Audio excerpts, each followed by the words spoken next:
Hello and welcome to the Punt Team, Racing Post's brand new NFL show looking ahead to the week's NFL action and the overall 2025 season. My name is Andrew Wilsher, I'm the Racing Post US Sports Editor, and I'm joined by NFL betting analyst Luke Lindholm. Luke, how are you doing today? Pretty good. Yeah, ready to go. Best time of the year. Smell that football when I wake up now. It's fall weather. It's a great time to be in New England. 100%, 100%. And why don't you give our listeners and our viewers tell them a bit more about yourself? Yeah, so as Will said, I'm Luke. I'm from Boston, Massachusetts. Obviously, I'm a lifelong Patriots fan. Grew up a winner thanks to Tom Brady. I know haven't been winning lately, but things should be turning in the right direction now with Drake May at the helm and now Mike Vrabel in charge. So, yeah, I'm ready to give some winning NFL picks and have also been writing on the PicksWise site as well. You'll find my picks on PicksWise. So make sure to like and subscribe to this show, but also head over there.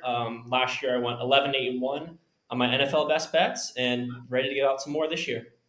100%, 100%. And yeah, just to give people a bit more insight into myself, so I've been writing the NFL content on the Racing Post since 2018. I've had many winners in my day. Very nearly had a big one last year. I was on the Washington Commanders at 350 to 1, and unfortunately fell short in the NFC Championship. But back in 2022, I was the winner, or I should say one of the winners of the Westgate Super Contest. I was able to trouser $20,000 from that contest. So yeah, hoping to put a bit more of my handicapping nous on this week's games, but also some outrights as well. So, but as Luke said, make sure that you like, comment, subscribe. Tell us if you like our picks, if you're fading them. Tell us your best bets for the NFL season and so much more. But for now, let's dive right into it. Super Bowl 60 on the horizon. Last season, we saw the Eagles blow out the Chiefs. Luke, do you think that the Eagles can do it again? Actually, no, I don't see Philadelphia repeating this year. The big thing for me when looking at Super Bowl futures, history tells us something important. 9 of the last 10 winners actually started the year at 12 to 1 or shorter odds. The only exception, of course, were the Eagles back in 2018 when they beat my Patriots, so we don't have to talk about that too much. But that really brings up the two teams I'm circling this year, which are the Baltimore Ravens and the Green Bay Packers. So starting with the Ravens, you can find them at 13 to 2, hovering right around there. They've brought back their core, mainly Lamar Jackson, Derrick Henry, but they've also added key veterans, DeAndre Hopkins, Jair Alexander on the defense. And when you look at Hopkins, obviously he's not what he was back in the day, but he's not even close to being Lamar's top options, depending on how you look at Rashad Bateman, Isaiah Likely. He's really the fourth or fifth and will be seeing limited snaps. It really shows you how deep the offense is. You have Mark Andrews, obviously, Zay Flowers. The only caution I see with Baltimore is their first 4 weeks of the schedule. Absolutely brutal. They're going to be taking on the Bills, the Chiefs. So when looking at their odds, 13 to 2, as I said now, but I suggest even waiting until after this week 1 matchup with Buffalo. And I feel confident about the loser of that game. You'll get some better odds either way. I'm hoping Baltimore doesn't really pull it out in the end so I can get a shorter price for them. And then the other team, Green Bay. Now, unfortunately, sitting at 12 to 2, I did find them a little bit longer before the Micah Parsons trade, but he's really going to change this defense. When you look at his stats, he's one of the best pass rusher in the NFL. Looking at comparing him to Myles Garrett, he really rushes at 16.5% of snaps, which is higher than Garrett's numbers. And that was a big problem for the Packers last year. They actually ranked 22nd in pressure rate and dead last in dropback success rate allowed. You did see some success under defensive coordinator Jeff Hafley. They made strides, even if they weren't getting pressure. They were top 6 in points per drive allowed and top 4 in EPA. So they really turned the ball over, and Parsons will only help that even more. But not only Parsons, they finally took a wide receiver in the first round, Matthew Golden, which was the first time they drafted a wide receiver in the first round in over 2 decades. They signed Aaron Banks, Nate Hobbs. So all of this, if they can get great play from Jordan Love, which I expect them to do so, I really think they're going to be the team to come out from the NFC. That's interesting. And just touching on Jordan Love, I know that How sold are you on him? Because I know that last season he did have some highlight plays, but he also had 11 interceptions compared to 25 touchdowns. Not an amazing ratio. Do you think that Jordan Love can take the next step forward? I do think he'll take a next step forward. And as I added, Golden will only be another addition for him to throw to. We did see some movement in Detroit too, losing their defensive coordinator out to New York. So it's going to be a weaker division, at least from a defensive standpoint. So I think this is the year that Love will really take that next step and not only make the Packers a Super Bowl contender, but I love his odds in the MVP market, which I know we'll be getting to. 100%. And yeah, from my standpoint, the Super Bowl is this feels possibly as wide open as it's been in years, just because you have so many contenders, and the fact that the Eagles and Chiefs arguably have taken slight step backwards. Ravens, you make a lot of good points, but the team that I landed on as my favorite is the Bills at 7-1. And the main thing for me is that they just play in a weaker division compared to the Chiefs and Ravens. And it's easy for me to say that. I support the Jets, you support the Patriots. We know how bad our teams can be, and we know how good the Bills can be. And that's also reflected in the market, and the fact that they're currently the favourites to be the AFC number one seed. And that's huge. If they are the number one seed and Ravens and Chiefs are number two, number three seed, Bills not only avoid playing the Ravens and the Chiefs in that divisional round game, but they'll also get home field advantage in the AFC Championship game. And you would have to expect that they would be favourites for that. So it does surprise me a little to see that they're favourites to get the number one seed, but also joint favourites with the Ravens to win the Super Bowl. So for that alone, I think that there's a lot of value, especially when you factor in as well that they've added Joey Bosa to their defence. And I just think that they have a lot going their way. To your point, I like what you said about the Ravens. I do think that they would be worth betting on, but not yet. Like, again, they have to go to the Bills in week one, and their opening schedule is just brutal. They play the Lions, the Chiefs, the Texans, and the Rams all within their first six games. They could easily go 4-2, 3-3 even in that first run. And if that happens, you would have to expect that their Super Bowl odds inflate. So if they don't and they go 5-1, 6-0, then fair enough, I will have missed the price. But I'm content siding with the Bills at this time for that reason. For a bit of a long shot, I landed on the Buccaneers at 33-1. They have shortened a bit over the summer, but I still think that they pose some value. Ultimately, again, they play in a fairly weak division compared to some of their other opponents in the NFC market. And last year, Baker Mayfield absolutely flourished. He posted 41 touchdowns last season, only two fewer than Joe Burrow. Everyone's gushing over Joe Burrow and that Bengals offense, but Baker was right there with him. They also drafted Emeka Egbuka from Ohio State. They've got Mike Evans, Chris Godwin. They even drafted Tej Johnson, who I rate out of Oregon. They have such a stacked offense. They added Hassan Reddick to the defense. I think the Buccaneers are exceptional value at 33-1. That segues nicely into the MVP market, because touching on that, I like the Bucs to win the Super Bowl. I also like Baker at 35-1 to be MVP. Again, only two touchdowns fewer than Burrow last season. He did have 16 interceptions, which I appreciate worked against him, but if he can limit that, then he should be bang there. He's got all the tools to absolutely fly and flourish. And if we do see the Bucs pushing to be even a number two, number three seed in the NFC, I think that Baker has to be in that conversation.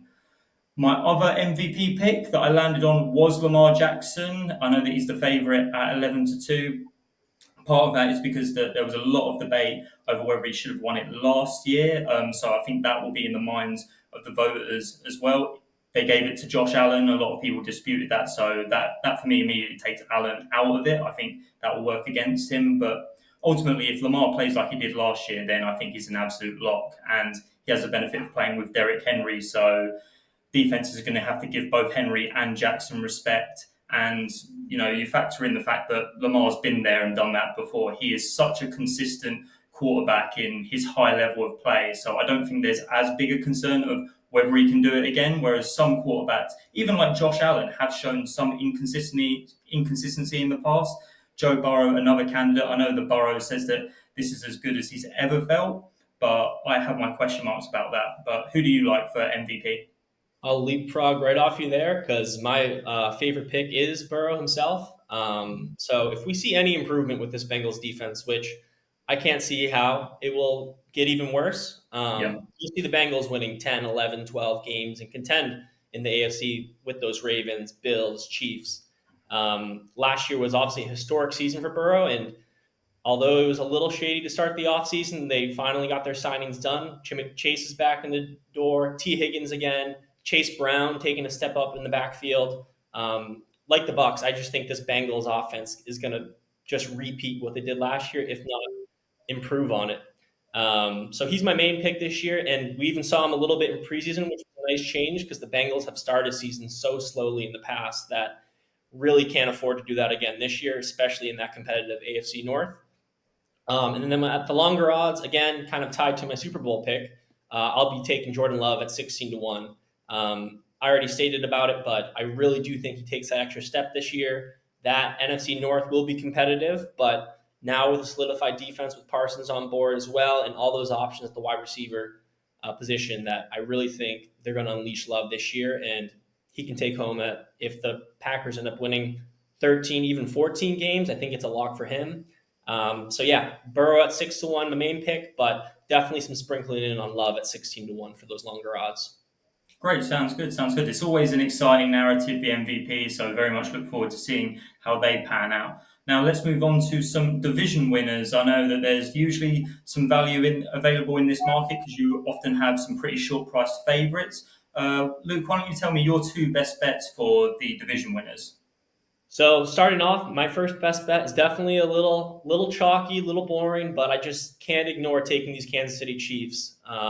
They're down in about 11-10 or even money depending on where you look, and 9 straight divisional winners. I'm sorry, I just cannot get off Patrick Mahomes until they drop one.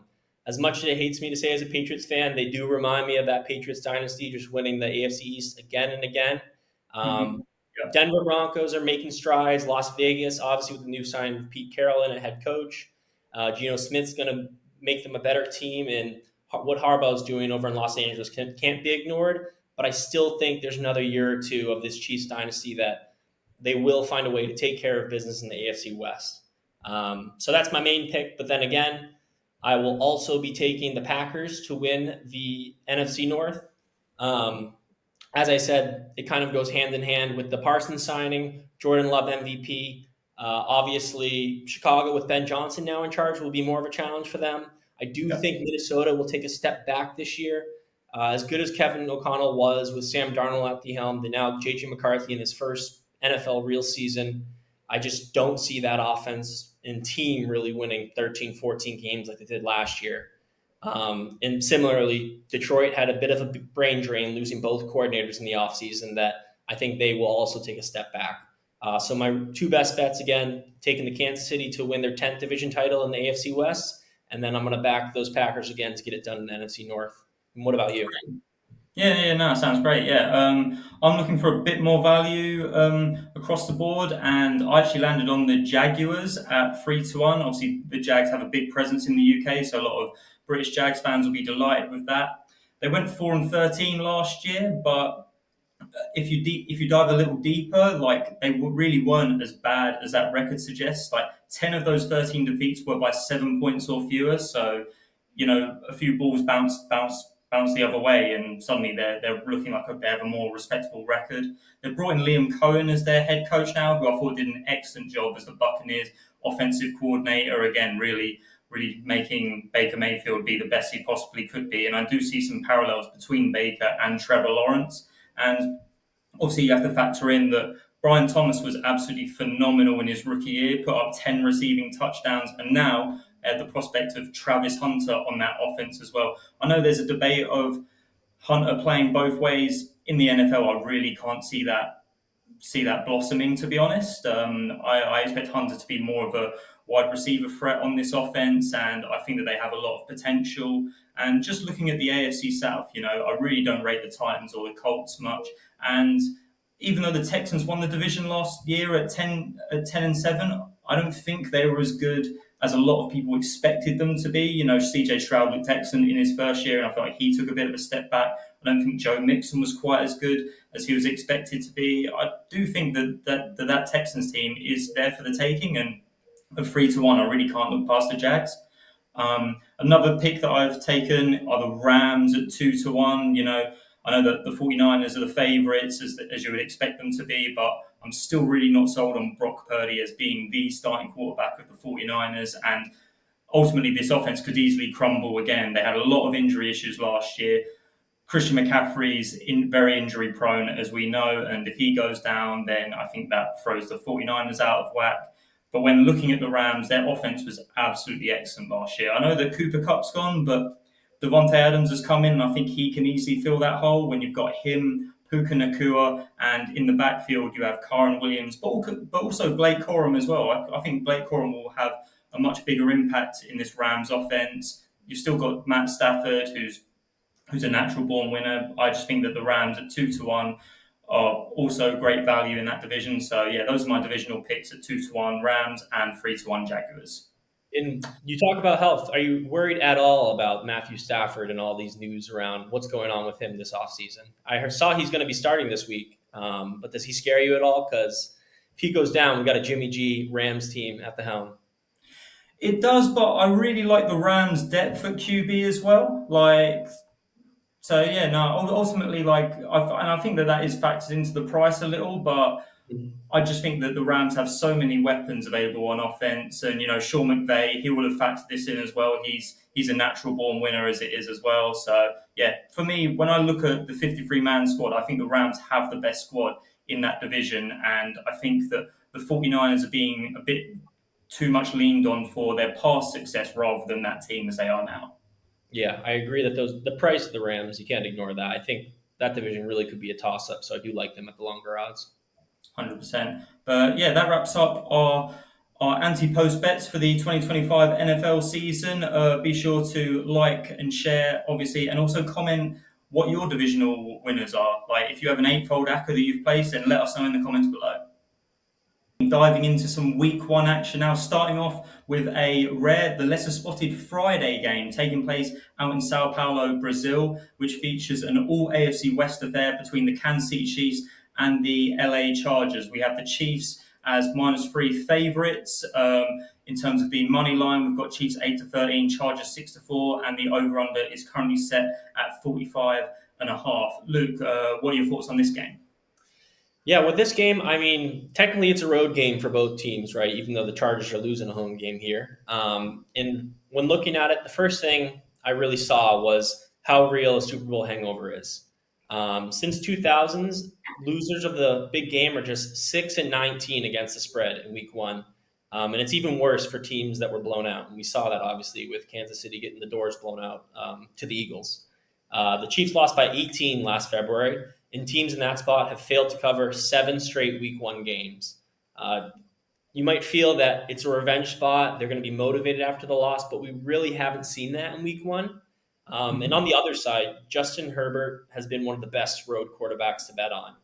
He's 25-16 against the spread when they're not playing in LA, including a 10-5 mark in September and October. I know Harbaugh's going to have his boys just ready to go in this game. He'll have some crazy mantra. They're playing in Brazil, I'm sure. I don't know what training they're going through, but he'll be ready. And especially when the Chargers are more than a field goal dog, Herbert is 11-2-1 against the spread. So I know it's sitting at a field goal right now, but if you see that number tick up above 3, I think it's an auto play on LA. And even more so, if you like teasers, Herbert's even better with them as a dog. So you can boost it 6 points. He's 13-1 in that spot in his career. So all in all, I really believe in the Super Bowl hangover. And Herbert, road dog, I'll be taking charge with the points in this one. No, interesting. And obviously, we can't talk about the Chiefs without touching on their star man, not Patrick Mahomes, but Travis Kelce. It's been all over the news that Kelce just got engaged to Taylor Swift. I know that you, Luke, you can speak from experience because you just got engaged to your fiance over in Italy. So, as someone who's currently going through the wedding planning process yourself, are you going to be backing the Kelce player props? Or are you going to be fading them? What sort of position is Kelce going to be in? Is he going to be fatigued with his mind elsewhere because he's planning on who his cake vendor is going to be? Or do you think that he's going to be motivated and coming in off a high after his proposal? Yeah, well, I'll start off by saying that I beat Kelce to it by a week or so. So you can say that they copied my engagement, right? And honestly, I don't think his mind will be there. I mean, things so fresh. You're getting texts from everyone. You're starting to think about the cake, as you said. I know they probably have the budget to get a wedding planner, but I really don't think Kelsey's mind will be there. So not only will I be fading the Chiefs in this spot, but I'll be really looking to fade Kelsey's numbers this season. Noah Gray is also a great tight end for Kansas City, and I do expect him to take a step in the receiving game. So yeah, Kelsey's mind won't be there. He'll be thinking about Taylor. I'm sure she'll be in attendance down in Brazil. I'm all things fading when it comes to the Chiefs in this spot and Kelsey all year. 100%, 100%. Yeah, I mean, I totally agree with you. Like, both in the sense that I think Kelsey did have a bit of a down year last year as well. It's worth noting, and I can definitely see that trend continuing. But I do think that there's also a lot to like about the Chargers for this season in general. You know, they've got Keenan Allen back, which is going to do wonders for that locker room. But they also have a really nice 1-2 punch in the running back room with Omarion Hampton drafted, and also Najee Harris brought in from Pittsburgh. They did obviously lose Rashawn Slater, but which was definitely a blow. But they still have a very strong defense and a lot of pieces that they can tap into. My best bet for this game is actually Najee Harris to score a touchdown at 11-5. At the moment, Hampton is the favoured running back on all the betting sites. He's currently 6-5 favourite, but you know, Harbaugh's refusing to tell the media who his number one running back is going to be. He's not even like updating the depth chart correctly. He's named them 1A, 1B. But we have seen like rookie running backs gradually bedded in. I remember last year Blake Corum was meant to be all the rage, and then he barely got like a touch or two in his first game. So I can see something similar happening with Hampton. I do think he will take over starting duties eventually, but in this opening game down in Brazil, I see Harris being the load carrying running back for the Chargers, and at 11-5, I think that you get great value on him. Definitely like that. Great. And then shifting gears and moving on to the Sunday games. Kicking off at 6 p.m. live on Sky, we have the Tampa Bay Buccaneers heading to the Atlanta Falcons in a classic NFC South rivalry. This is obviously a big game for my futures pick, which was the Bucs to win the Super Bowl. So I'm hoping that can start off on a winning note. We have the Bucs entering Atlanta as a 2.5 favorite. Sorry, 2.5 point favorite. We have the Bucs available at 8-13, Falcons 6-5, and the over/under is set at 47.5. What way do you see this game going, Luke? You know, with the NFC South, these games really feel like toss-ups every time. The one stat I did find around Baker, which I do love his MVP chances this year and really throughout the season, but he has really been a money burner as a favorite. He's just 38. He's just hitting against the spread at a 38% clip in his career. And as a divisional favorite, he's 6-14 against the spread. But so you think, okay, Atlanta's a sure play. I wouldn't say so either. They've been terrible out of the gates. They're opening at home for the 6th straight season, but they're only 1-4 straight up in the last 5. The one bright spot I did find about this Atlanta team is the connection between Michael Penix Jr. and Drake London. So obviously, Penix, he didn't really start until the last 3 weeks of the NFL season. But from week 16 through 18, London led the NFL in receiving yards, and his targets were deeper downfield, nearly 13 yards a target compared to just over 10 earlier in the year. This game will be tight, and it feels like a great revenge spot for Tampa, given they dropped both games to Atlanta last season. So I do expect them to get it done, but I think this one's going to be a shootout. So I'll be taking Drake London's over receiving prop, sitting at 73.5 right now at 10-11 when these teams go head-to-head on Sunday.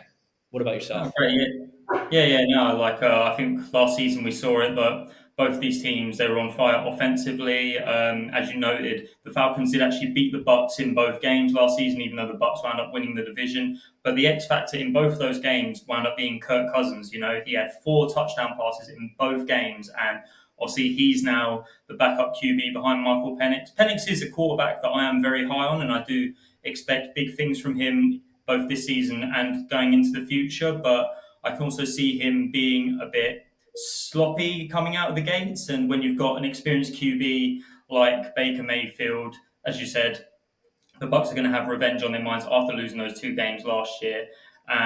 But with their offense, when you factor in the likes of Mike Evans, Chris Godwin's, Godwin and Emeka Egbuka. Like, I just think that they have too many weapons for the Falcons to be able to contain. The Bucks went 5-3, both straight up and against a point spread on the road last year, so they were really building momentum in that category.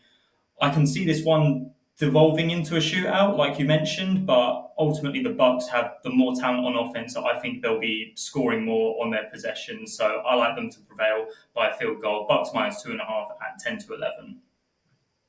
But then that game flows in nicely to what many might argue is the game of the week between the Detroit Lions and the Green Bay Packers, live at Lambeau Field at 9:25 p.m. Hot NFC North matchup. We have the Packers as 2.5-point favourites. The Lions are currently 6-5 and Packers 8-13 on the money line, and the over/under is installed at 47. What way are you going on this one? So similarly to the Ravens start of the season, which, as you know, Wilsher took as my Super Bowl bet, I'm really going to wait on these Packers odds before the end of this week. Detroit and the Lions, they've been one of the most profitable spread teams in the wild card area. They're 47-20-1 against the spread over the last 4 years, and Dan Campbell always has his guys ready to go when it comes to early in the season. Since he's taken over in Detroit, they're 11-3 against the point spread in September. Also, when you combine that, looking at Jared Goff's number, he's been automatic, actually perfect in week 1 against the spread. He's 8-0 ATS in his openers between the Rams and Lions, and you can't ignore his stats when he's playing indoors. 41-18-1 against the spread since 2019. Everyone's going to get on him when it comes to playoff time, and he has to go to Lambeau for that divisional or conference championship. But early in the season, inside, I like Goff. And really, on the flip side, Green Bay has not had Detroit's numbers. They've lost 6 of the last 7 outright and have only covered once in that span. As much as I love the Packers' chance to win it all this year, it's really hard to fade Detroit in this spot.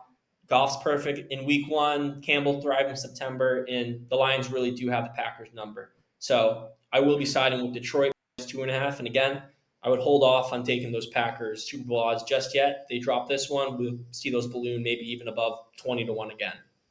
100%. And do you think that, obviously, Michael Parsons will be making his first start for Green Bay, but do you think that he might take a bit of time to gel with this defense, or do you expect him to come straight out of the blocks?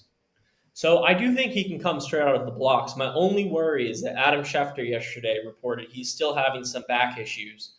He's supposed to get an injection over the next few days and obviously wants to play in this new Packers uniform and everything. So I do think if he's fully healthy and ready to go, that he'll come right out of the blocks.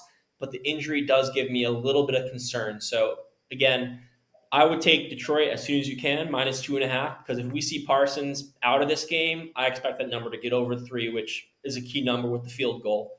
And I do think that's a big difference. So take the Lions while you can, and definitely for my Super Bowl sake, I'll be hoping that Parsons has good injury news, but really do like Detroit getting -2.5. And with or without Parsons, I think the Lions take care of business. Yeah, I mean, I'm inclined to agree with your assessment of the Lions. You know, I think them catching 2.5 points is great value. You know, obviously they're going to Lambeau Field, but I looked at the temperatures. It's going to be in the mid-teens Celsius, so it's not going to be classic frozen tundra weather. And that's obviously good news for Jared Goff, who likes playing in these sorts of conditions.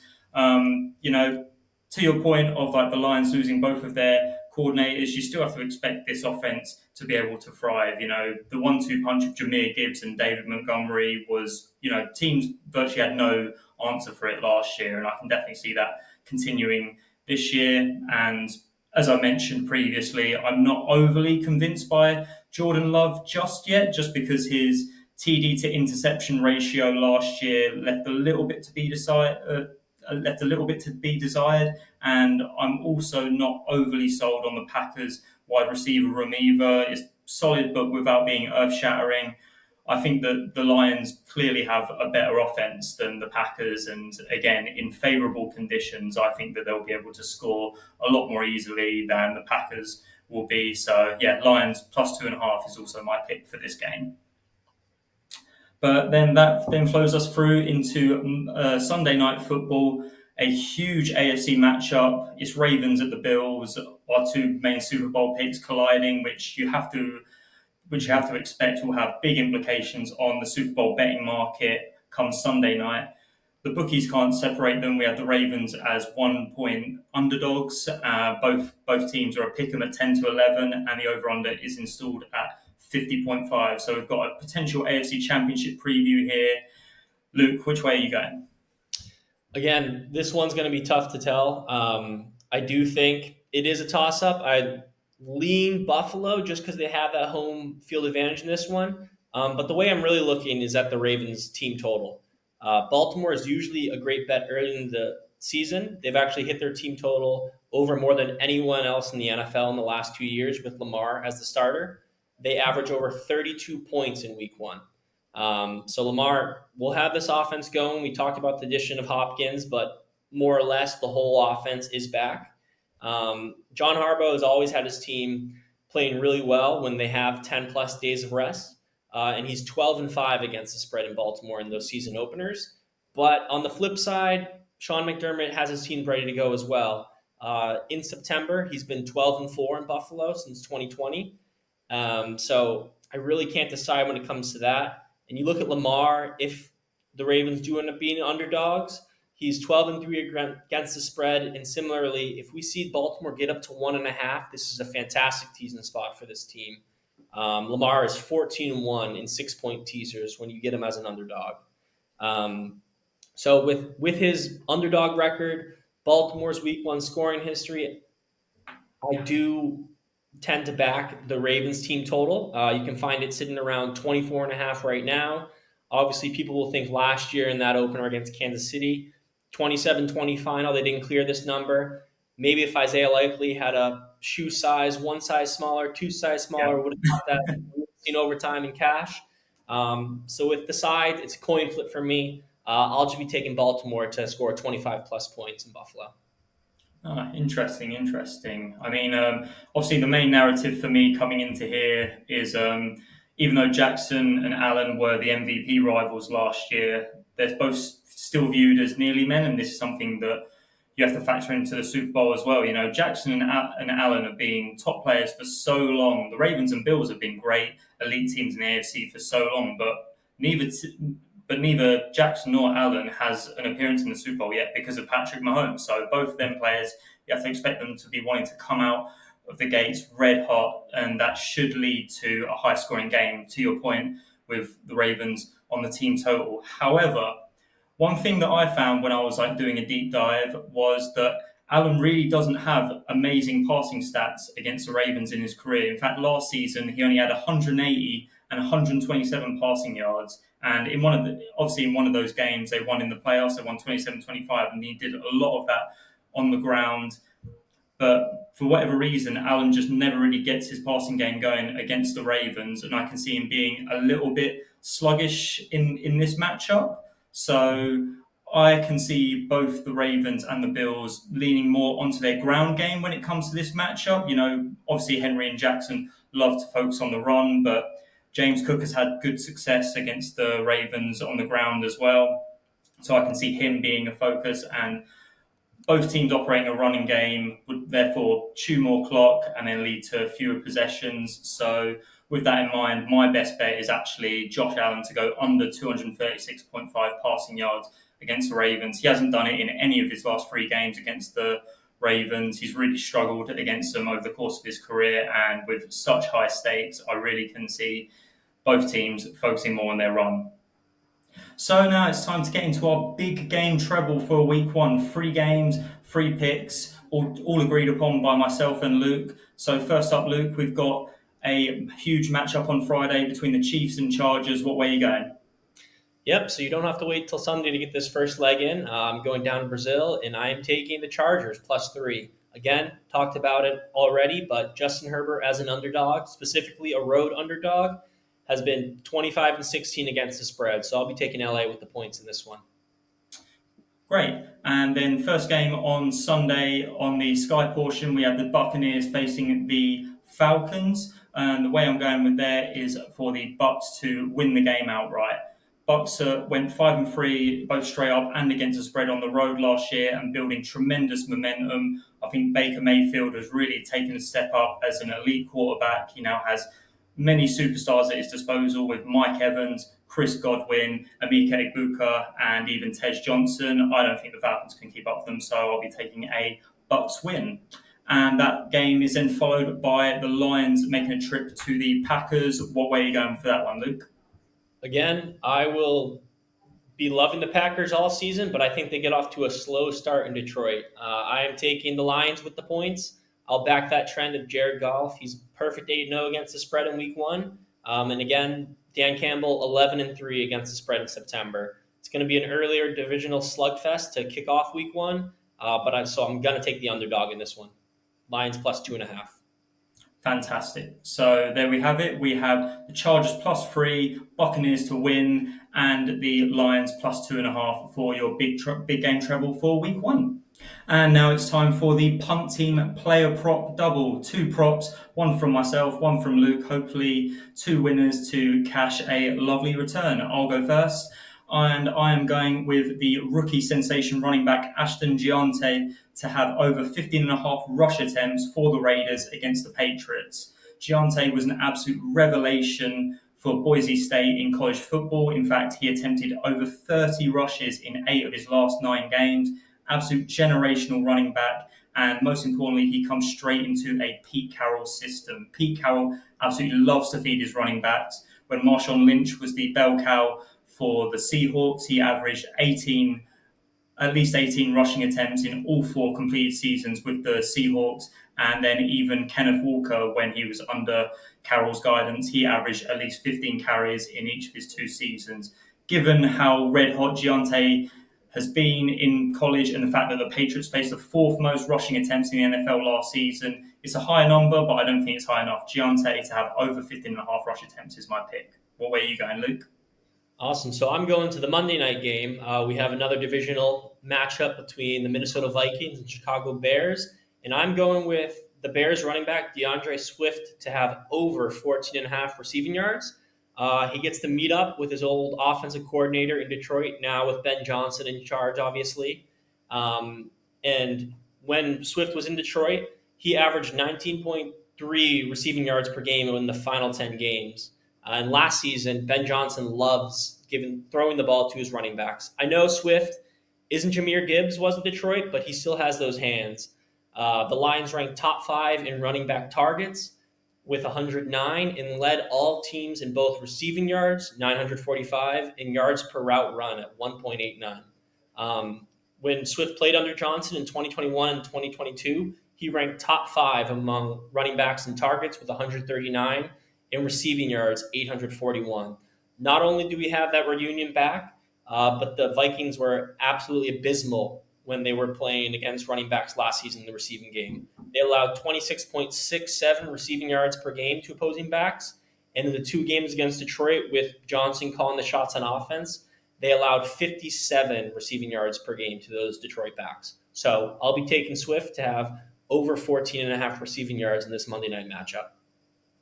Amazing. So there you have it. The Punt Team player prop double. Giante to have over 15.5 rush attempts and DeAndre Swift to have over 14.5 receiving yards.